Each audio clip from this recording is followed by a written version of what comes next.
Auburn, Alabama, Michigan, Ohio State, Duke, North Carolina. Those are some of the fiercest rivalries in college sports, but in the NJAC, none has been bigger than Montclair State and rowing. Welcome to another episode of Inside the Nest. I'm Campbell, Donovan. And I'm Sofia, Russo. The Profs have plucked their beaks into Red Hawk feathers for years. The 2020 NJAC Women's Basketball Championship, the 2021 NJAC Women's Volleyball Final, and they've celebrated many wins at Pitzer Field. And this week, during the NJAC playoffs, the Red Hawks were pitted against the team they love to hate, an astonishing 7 times. The old saying goes, it doesn't feel like a rivalry at all, and that literally could be said for the Profs. Rowan wiped the slate clean across the board last week as they defeated MSU in swimming and diving, football, volleyball, field hockey, and soccer. Women's soccer defeated Rutgers-Camden in a penalty kick shootout. With a scoreless game, the penalty kicks came to an exciting 5-4 win for the Red Hawks as Nikki Danz scored the deciding winner. Nikki Danz gonna take the kick. Into the bottom right corner, Nikki Danz scores the final goal of the penalty shootout.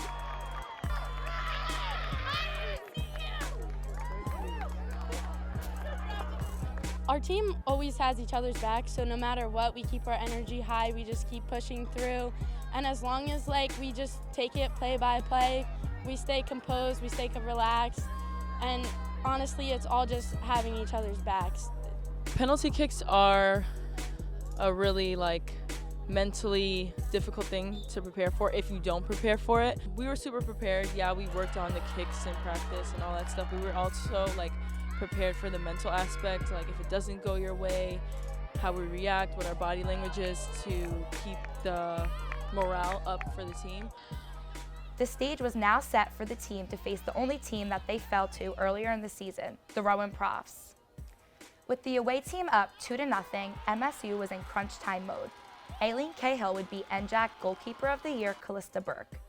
Cahill became the only player in the conference to score on the Profs all season, as her tally stopped a streak of 12 consecutive games of clean sheets kept by Rowan. The Profs would hold on for the 2-1 victory and capture their 4th NJAC title. Women's soccer had 7 players receive conference honors.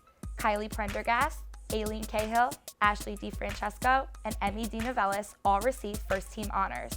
Kerry Driscoll, Kylan Kramer, and Haley Martin get second-team recognition. Prendergast is the Rookie of the Year, and Cahill gets Co-Midfielder of the Year. To top it off, Coach Pat Naughter is Coach of the Year. Last Tuesday, the men's soccer team took down the Scarlet Raptors of Rutgers-Camden 2-1, thanks to Amir Williams, who scored both goals, including this one to give the Red Hawks the lead with just over 10 minutes to play. Playing it back in, Williams sends it, goal! Once again, Lukovic coming up for this team, getting it past Sean Boone the second time in this one. The Red Hawks take the lead. That would send the Red Hawks to the NJAC final against Rowan. I'm ecstatic. I don't know what to say. It's very good. I'm happy to be a part of this team, and what we accomplished so far is going to be a good run. It felt amazing, We dream of this, Every single one of us as players, playing in a championship game basically, and just going out there and just try to provide the best for our team.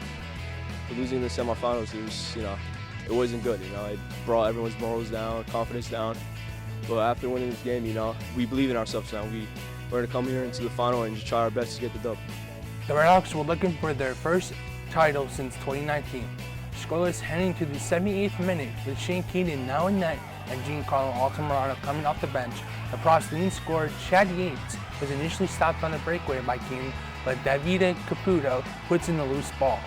Caputo would find the back of the net 2 more times, and Rowan wins 3-0 and claimed their first NJAC championship since 2003.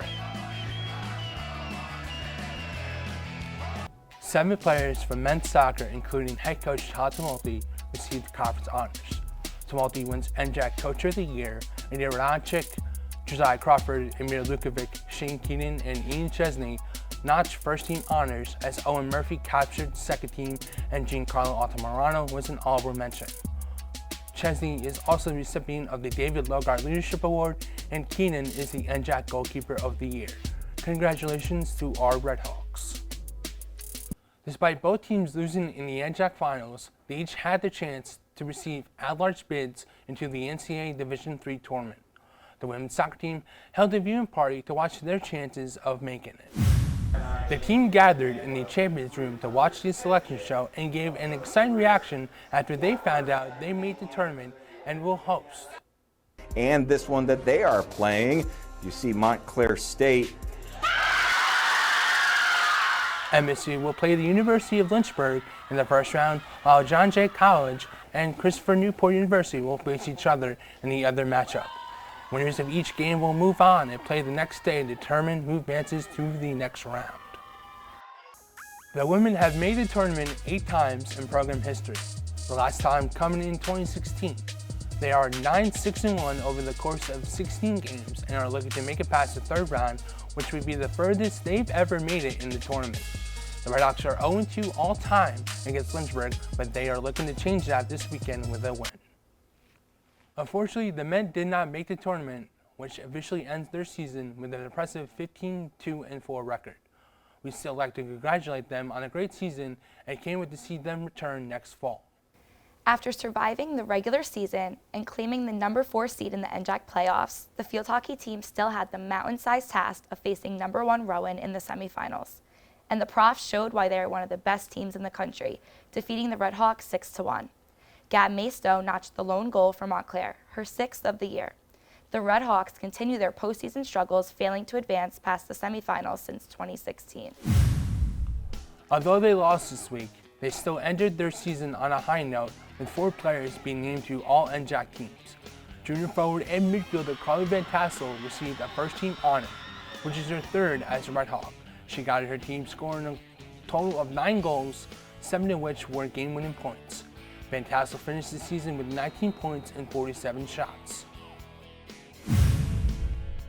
Senior goalkeeper Lauren Pickle was granted her first ever first-team honor as her final season came to an end. Pickle has been an honorable mention the past 2 seasons. She was 2nd in the NJAC with 4 shutouts and led the conference in saves with 115. Callie Compton landed on the honorable mention list, her first conference all-nod. This sophomore defender had her lone goal of the season in the team's win over Ramapo on October 1st. And finally, sophomore midfielder Gab Maisto, who was given an honorable mention. Maisto was 2nd on the team to Van Tassel with 6 goals, 4 assists, and 16 points, having a multi-goal game against Kane on October 4th.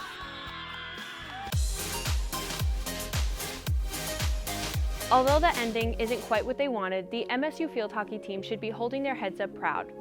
They started the season adding 9 new members to their roster, and from that moment, they knew that the season needed to be about more than just numbers. From the very first interviews with coaches and players alike, it was stressed to us interns that the main goal here was to create a community that the players could rely on and turn to in Red Hawk uniform and out, and they hoped that it would translate onto the field. And it did. After starting the season with 4 losses, they followed it up with 6 consecutive wins to end the season with 10 total victories. But this season, the community extended even further to people like me. I entered this season knowing very little about field hockey, but I'm glad to say I'm ending it with an extreme appreciation for the sport. Each and every question I had was met with so much excitement and optimism by each and every coach and player, and I could not be more grateful for the experience I had and to have the opportunity to grow and watch this game alongside such an amazing team. Thank you for a great season, and thank you for spreading the knowledge about your dazzling sport. The volleyball team fell in 4 sets to the Profs in the NJAC semifinals. They finished with a record of 17-13, but it doesn't diminish the leadership of this senior class. In their NJAC quarterfinals win against Rutgers Camden, Leah Higgins notched a team-high 19 kills while recording 13 digs against the Scarlet Raptors, putting her career total at 1,148. Her career total at MSU now stands at 1,156 after that semifinal game against Rowan. That mark puts her at the top in program history, surpassing Heather Asize, who registered 1,143 kills from 2003 to 2006. I didn't even know I did it. When he was like, oh, someone broke the program record, I was like looking for Carly, and then there was like Leah, and I was like, again, right? I'm like, I don't know when I do these things. The Red Hawks add 3 all-conference selections to the 2022 awards list. Leah Higgins received first team All-NJAC. That's her second time receiving a first team selection. Delaney St. Pierre got her second career second team, and senior Gianna Arias got her first listing as an honorable mention. As the fall season winds down, both the men and women's basketball teams are looking forward to returning to NJAC glory. Our own Amir Williams has the inside scoop from the hardwood. As we say goodbye to fall sports and hello to winter sports, we're looking forward to another basketball season. As men's and women's basketball have their season openers against Brooklyn College and Vassar College, the coaches are hoping that these early games can reveal potential problems and growth spots. Yeah, I think our guys have been great. You get about 2.5 weeks of practice. You get 2 scrimmages in that time. So I thought we did a good job in both scrimmages. What we're trying to do is create the best habits we can for the most difficult situations. Obviously early in the season, you're working on getting your offensive stuff in, your defensive stuff, and your pressure since we pick up 94 feet. So working on a lot of those things. I think our guys have been great. They came in great shape. They've worked really hard. So, they're eager to play. As a coach, you always want a couple more practices, but I'm sure they're ready to get going. Our season preparation has been really good. The girls have really been working hard. They put a lot of time in. You can tell they're focused.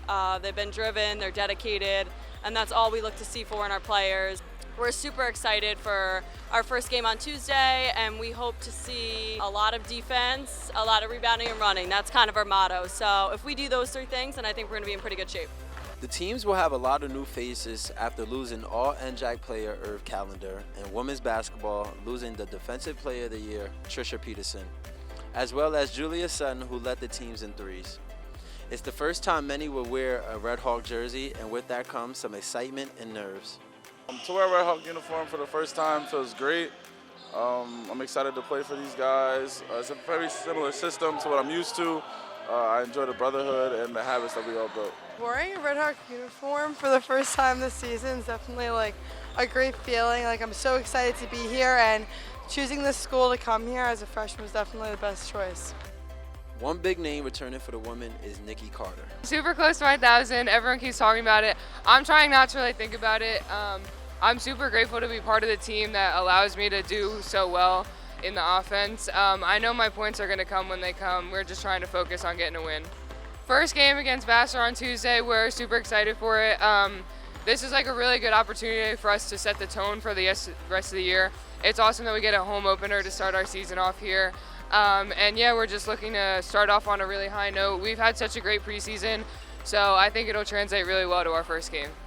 Last season, men's and women's basketball team had the same record of 14-10. As a new season is upon us, they both have the opportunity to fight for what they want, which is an NJAC championship. For Inside the Nest, I am Amir Williams. What a week of NJAC playoff action. Fall sports aren't done yet, so make sure to keep an eye out for women's soccer as they look to advance their way through the NCAA tournament. Absolutely, Campbell. We're so excited for what's to come with the end of fall sports and the start of winter ones. Some players I'm looking forward to seeing in the weeks ahead are Nikki Carter and Mike Jackson. For sure, Sofia. Stay tuned for our coverage on Instagram and TikTok by following us at RedHawkSN and check out our latest shows on Hawk Plus. Thanks for tuning in into another episode of Inside the Nest. For Sofia Russo, I'm Campbell Donovan. Have a great week, everyone.